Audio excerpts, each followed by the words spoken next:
शुरुआत करते हैं न्यूज 18 प्राइम की। सबसे पहले बात कर लेते हैं राहुल गांधी के सिखों वाले बयान को लेकर। दरअसल पहले राहुल गांधी के सिखों वाले बयान पर खालिस्तानी आतंकवादी पन्नों का समर्थन किया और अब अनुच्छेद 370 के मुद्दे पर पाकिस्तान ने कांग्रेस की तरफदारी की है।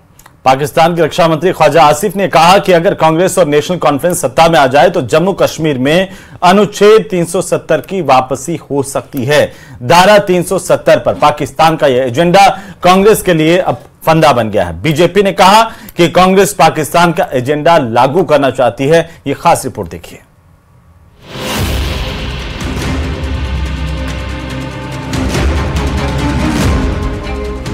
बहुत चांस है कि ये जो कोलिशन है ये हुकूमत में आए और जैसे कि उन्होंने प्रेस कॉन्फ्रेंस में कहा है, बल्कि ये एक इलेक्शन इशू बनाया हुआ उन्होंने कि स्टेटस जो है रिस्टोर होना चाहिए।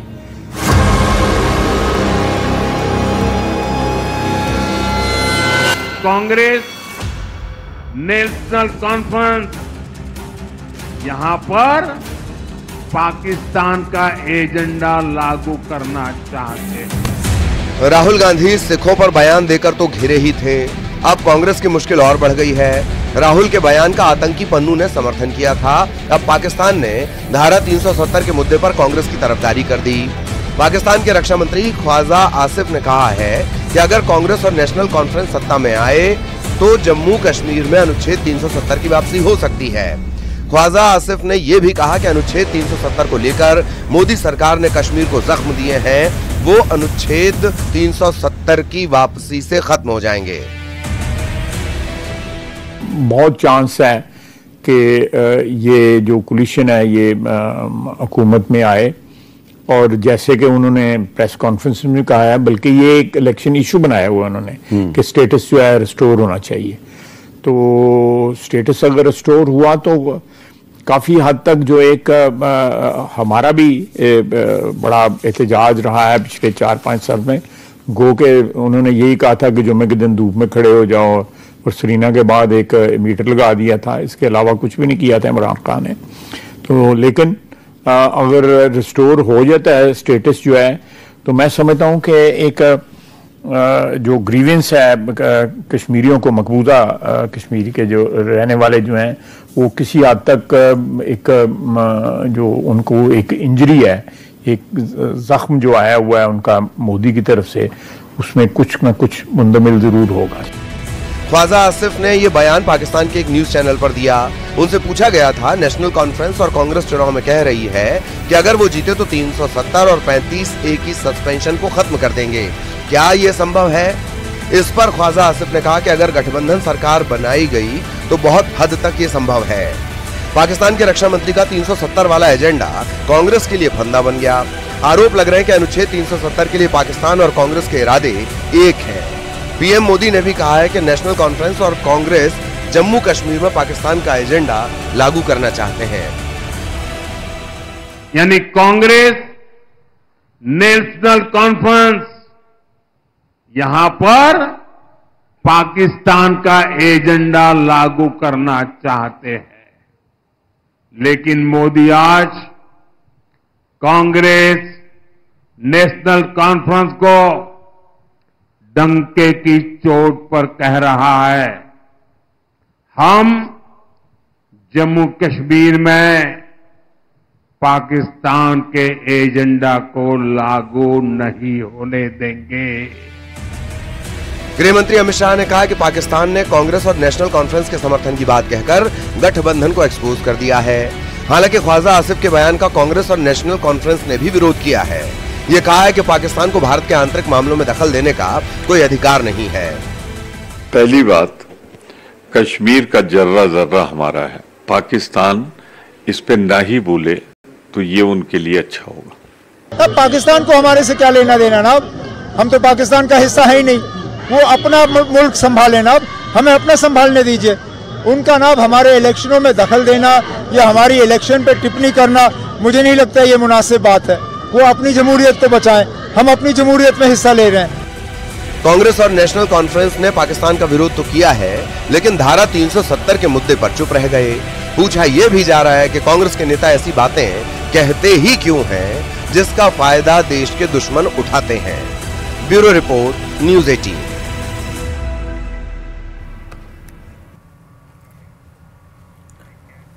तो वहीं उत्तर प्रदेश की सियासत में इन दिनों शब्दों के बाण छोड़े जा रहे हैं। अखिलेश यादव जो भी मुद्दा उठा रहे हैं, मुख्यमंत्री योगी आदित्यनाथ के पास उसका ठोस और सबूत के साथ जवाब होता है।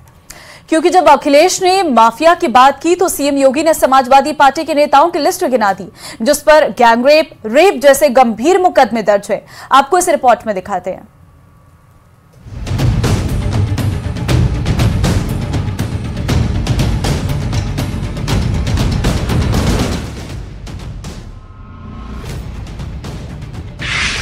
सीएम योगी और अखिलेश यादव के बीच छिड़ी जंग में नए नए शब्दबाण हैं। माफिया मठाधीश से आगे एसटीएफ, डकैत और कुत्ते की दुम पर संग्राम है, क्योंकि अखिलेश जो भी बोलते हैं योगी के पास उनके एक एक सवालों का करारा जवाब होता है। केवल इनके बारे में मुझे एक शायर की बात याद आती है कि नजर नहीं है लेकिन नजारों की बात करते हैं, जमी पे चांद सितारों की बात करते हैं, वो हाथ जोड़ के बस्ती को लूटने वाले भरी सभा में ये सुधारों की बात करते हैं। इन्होंने लूटा है। आप यूपी के अंदर ये जो दो लड़कों की जोड़ी गुमराह करने के लिए आई है, इन्होंने लूटने के सिवाय अपने परिवार के सिवाय किसी का कोई हित नहीं किया है। जिस लड़ाई की शुरुआत अखिलेश यादव ने की उसे अंजाम तक अब योगी पहुंचा रहे हैं और समाजवादी पार्टी के नेताओं के कारनामों को जनता के सामने ला रहे हैं। सीएम योगी ने कहा, पिछले कुछ दिनों से बेटियों की सुरक्षा के साथ खिलवाड़ करने वाले जितने भी दरिंदे पकड़े जा रहे हैं उन सबके संबंध समाजवादी पार्टी से ही है। यानी समाजवादी पार्टी आज दरिंदों का एक गैंग बन चुकी है। जैसे कुत्ते की दुम सीधी नहीं हो सकती, वैसे ही सपा के गुंडे सीधे नहीं हो सकते। सीएम योगी का निशाना अयोध्या के सपा नेता मोईद खान पर था, सपा नेता नवाब यादव पर था, सपा नेता वीरेंद्र बहादुर पाल और जाहिद बेग पर था, क्योंकि इनके कारनामे अब देश के सामने हैं। ये लोग गरीबों की जमीनों पर कब्जा करते हैं, अराजकता फैलाते हैं, देशद्रोही तत्वों को अपने राजनीतिक स्वार्थ के लिए प्रश्रय देते हैं, अराजकता फैलाते हैं। और इसीलिए मैं कह सकता हूं बहनों और भाइयों कि जैसे कुत्ते की पूंछ सीधी नहीं हो सकती, वैसे ही ये समाजवादी पार्टी के दरिंदे जो बेटियों की सुरक्षा के साथ खिलवाड़ कर रहे हैं, ये कभी ठीक नहीं हो सकते। इनके लिए तो कानून के दायरे में ला करके इन पे शिकंजा कसना पड़ेगा और हमारी सरकार वही काम कर रही है इनके साथ में। उत्तर प्रदेश सरकार को कम से कम टॉप 10 माफियाओं की सूची जारी करनी चाहिए। वो टॉप 10 माफिया कहां है और किस दल में, इसकी सबको जानकारी हो जाएगी। मुख्यमंत्री जी पहले मुख्यमंत्री हैं जिन्होंने अपने मुकदमे वापस लिए हैं, और कितने गंभीर मुकदमे लिए हैं, कितने गंभीर मुकदमे लिए हैं, ये हमारे आदरणीय माता पांडे जी सब जानते हैं उनके बारे में। भले ही अखिलेश यादव पार्टी पर लगे दाग को धोने की कोशिश कर रहे हों, लेकिन पिछले दिनों जो आरोप उनके नेताओं पर, विधायक पर लगे, उसको लेकर अब बीजेपी पूरी तरह से हमलावर है। अयोध्या में एसपी नेता मोईद खान पर गैंगरेप का आरोप है, कन्नौज में एसपी के पूर्व नेता नवाब यादव पर रेप का आरोप है, मऊ में एसपी नेता वीरेंद्र बहादुर पर रेप का मुकदमा दर्ज है और भदोही में एसपी विधायक जाहिद बेग का कोर्ट में सरेंडर हो चुका है। समाजवादी पार्टी के ये वो चेहरे हैं जिसका जिक्र सीएम योगी बार बार करते हैं और योगी के इसी दांव से अखिलेश अब तनाव में है।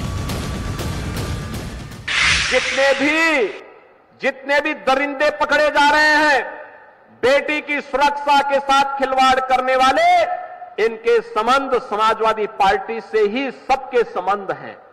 यानी समाजवादी पार्टी इन दरिंदों का आज एक गैंग बन चुका है और यहां इन दरिंदों को, चाहे वह अयोध्या में समाजवादी पार्टी के नेता के द्वारा एक गरीब निषाद बेटी के साथ किया गया व्यवहार रहा हो, या इनका नवाब ब्रांड, कन्नौज का नवाब ब्रांड हो, ये सभी आज समाजवादी पार्टी की पहचान बन चुकी है।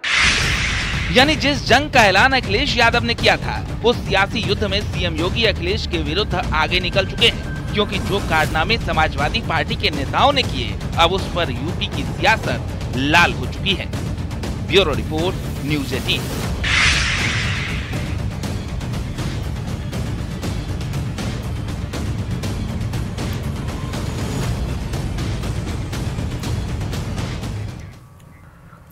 चिट्ठी आई है, सियासत हाई है। राहुल गांधी पर रवनीत बिट्टू के आतंकी वाले बयान के बाद मल्लिकार्जुन खड़गे ने पीएम मोदी को शिकायती चिट्ठी लिखी थी और बीजेपी के अध्यक्ष जेपी नड्डा ने उस चिट्ठी का जवाब भी दिया है। उन गालियों को याद किया और याद दिलाया भी जो कांग्रेस नेताओं ने पीएम मोदी को दी थी।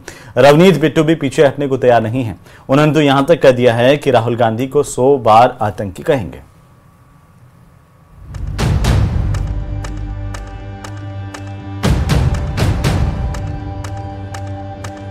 राहुल गांधी पर केंद्रीय मंत्री रवनीत बिट्टू और एनडीए नेताओं के बयान के बाद छिड़ा संग्राम थमता नजर नहीं आ रहा।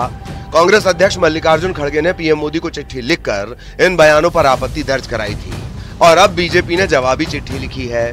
बीजेपी अध्यक्ष जेपी नड्डा ने एक खुला खत लिखा है जिसमें उन्होंने खड़गे की चिट्ठी के हर आरोप का जवाब दिया है। आप राहुल के करतूतों को भूल गए या नजरअंदाज कर रहे? राहुल की माताजी ने मोदी जी को मौत का सौदागर कहा। अपने फेल प्रोडक्ट का बचाव करना आपकी मजबूरी। बीते 10 साल में कांग्रेस नेताओं ने पीएम को 110 गालियां दी। राहुल गांधी ने पीएम समेत पूरे ओबीसी समुदाय को चोर कहकर गाली दी। राहुल गांधी आरक्षण और जाति के नाम पर समाज को भड़काते हैं। वो हिंदू को पाकिस्तानी आतंकी संगठनों से भी बड़ा खतरा बताते हैं। एक तरफ पत्र वाला प्रहार है तो उधर राहुल को आतंकी बताने वाले रवनीत बिट्टू एक बार फिर बड़ा ऐलान कर रहे हैं। उन्होंने कहा कि वो राहुल गांधी को एक बार नहीं 100 बार आतंकी कहेंगे। तब तक कहेंगे जब तक कि राहुल गांधी आतंकी पन्नू के बयान की निंदा नहीं करते हैं। राहुल गांधी या खड़गे साहब पन्नू के बयान, जो गुरप्रवंत पन्नू जिन्होंने कहा भी राहुल गांधी ने जो कहा है भी सिखों को कड़ा पगड़ी बांधने नहीं दिया जा रहा, गुरुद्वारे नहीं जाने दिया जा रहा, दोनों के बयान एक हैं। जितनी देर खड़गे साहब और कांग्रेस पार्टी इस बात पे स्पष्ट नहीं करेगी भी हम जो राहुल गांधी के बारे में पन्नू ने बोला है वो शब्द हम उसे निंदा करते हैं, हमारी जो उसने बात की ही है उसके बिल्कुल नजदीक भी हम कहीं नहीं है। जितनी देर वो नहीं होगा तो उतनी देर मैं ये बात एक बार नहीं 100 बार कहूंगा और राहुल गांधी के सामने पार्लियामेंट में भी कहूंगा। राहुल गांधी ने अमेरिका में भारत के सिखों पर बयान दिया था। उन्होंने पूछा था कि क्या भारत में सिखों को पगड़ी पहनने, कड़ा पहनने और गुरुद्वारे में जाने की इजाजत है। आतंकी पन्नू ने राहुल के बयान की तारीफ की थी। पन्नू के इसी समर्थन पर बिट्टू ने राहुल को नंबर 1 आतंकी बताया था। बिट्टू के बयान पर कांग्रेस कार्रवाई की मांग कर रही है। कांग्रेस इस पूरे मामले को थाने से लेकर कोर्ट तक गई है। देश के अलग अलग शहरों में कांग्रेस कार्यकर्ता सड़क पर उतरे और प्रदर्शन किया, लेकिन बिट्टू अपने बयान पर कायम है।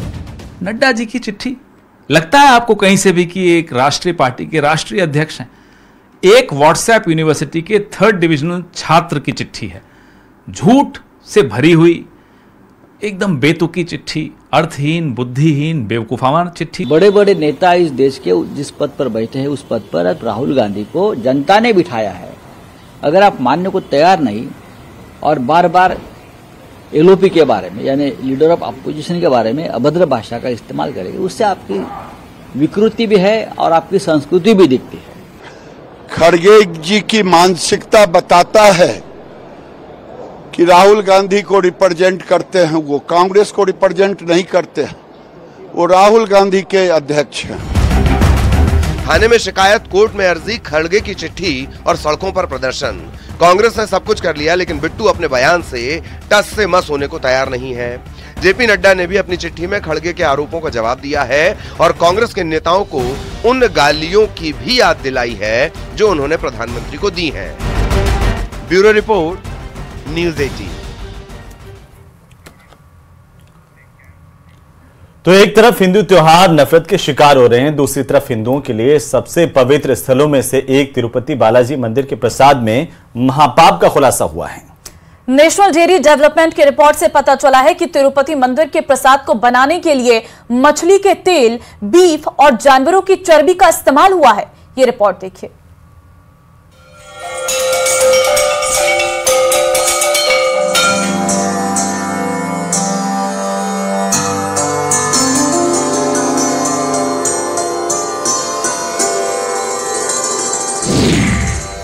आस्था से बड़ा खिलवाड़। तिरुपति बालाजी मंदिर में महापाप। मछली के तेल और चर्बी का इस्तेमाल। प्रसाद की जांच से बड़ा खुलासा।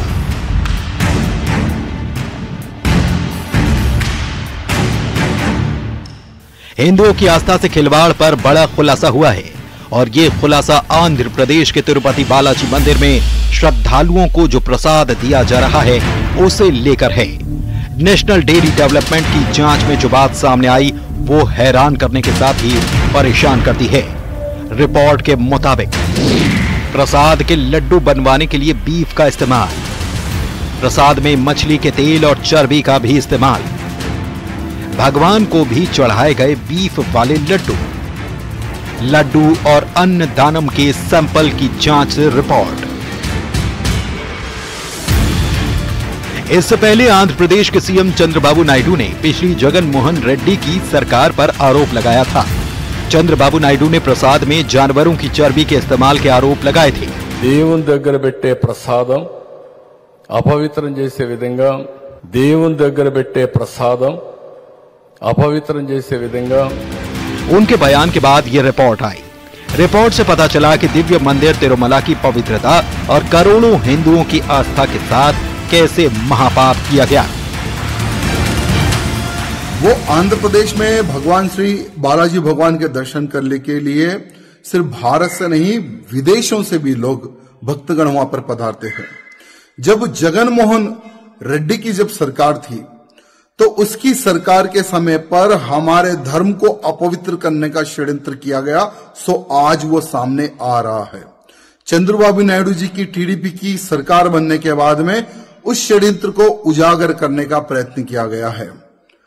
वहां पर देखिए कितना अनर्थ हमारे धर्म के साथ खेला गया, हमारे भगवान प्राचीन मंदिर को अपवित्र करने का षड्यंत्र किया गया। वहीं आस्था से खिलवाड़ को लेकर श्रद्धालु सख्ते में हैं, साथ ही गुस्से में भी। श्रद्धालु इसे लेकर बेहद नाराज हैं। वो तीर्थ प्रसाद, लेकिन वो दूध नहीं तो प्रसाद देने के मतलब बहुत मुश्किल है। उसको आने के टाइम में क्या हुआ मालूम बोलो तो सब पूरा मिला के गवर्नमेंट तिरुपति टीटी देवस्थान के लिए भक्तों के लिए पूरा गरिश कर दिया। अच्छा नहीं कह रहे। खास बात यह कि अपवित्र प्रसाद सिर्फ भक्तों को नहीं भगवान को भी अर्पित किया गया। प्रसाद में मछली का तेल, बीफ और चर्बी के इस्तेमाल की जानकारी लड्डू और अन्न दानम के सैंपल से जांच में मिली। अब ये साफ है कि लड्डू और अन्न दानम में बीफ की मिलावट करके तिरुमला की पवित्रता नष्ट की गई। लेकिन बड़ा सवाल ये कि किसके इशारे पर यह सब हो रहा था, ये पता करना और दोषियों पर सख्त एक्शन लेना मौजूदा सरकार की जिम्मेदारी है, ताकि भविष्य में करोड़ों सनातनियों की आस्था के साथ